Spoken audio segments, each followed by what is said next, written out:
ہمارے ان احسانات کو یاد کرو جب ہم نے تم کو قوم فرعون سے نجات بخشی۔ وہ لوگ تم کو بڑا دکھ دیتے تھے، تمہارے بیٹوں کو تو قتل کر ڈالتے تھے اور بیٹیوں کو زندہ رہنے دیتے تھے، اور اس میں تمہارے پروردگار کی طرف سے بڑی سخت آزمائش تھی۔ اور جب ہم نے تمہارے لیے سمندر کو پھاڑ دیا، پھر تم کو تو نجات دی اور فرعون کی قوم کو غرق کر دیا، اور تم دیکھ رہے تھے۔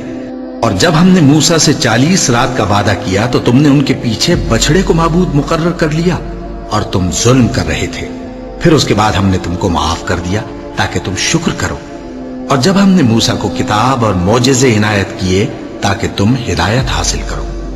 اور جب موسیٰ نے اپنی قوم کے لوگوں سے کہا کہ بھائیو، تم نے بچڑے کو معبود ٹھہرانے میں اپنی جانوں پر ظلم کیا ہے، تو اپنے پیدا کرنے والے کے آگے توبہ کرو، پھر اپنوں کو قتل کرو، تمہارے خالق کے نزدیک تمہارے حق میں یہی بہتر ہے۔ پھر اس نے تمہارا قصور معاف کر دیا، وہ بے شک بڑا معاف کرنے والا ہے، بڑا مہربان ہے۔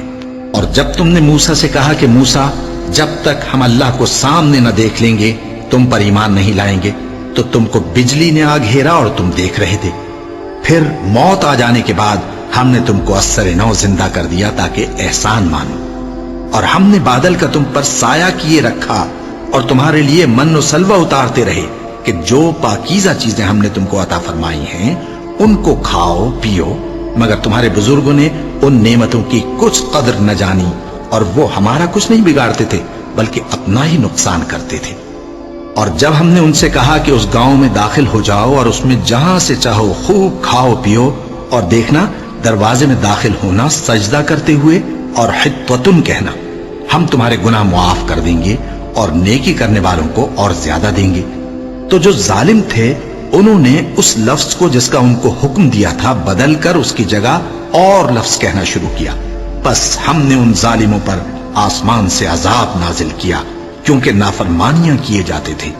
اور جب موسیٰ نے اپنی قوم کے لیے ہم سے پانی مانگا تو ہم نے کہا کہ اپنی لاٹھی پتھر پر مارو۔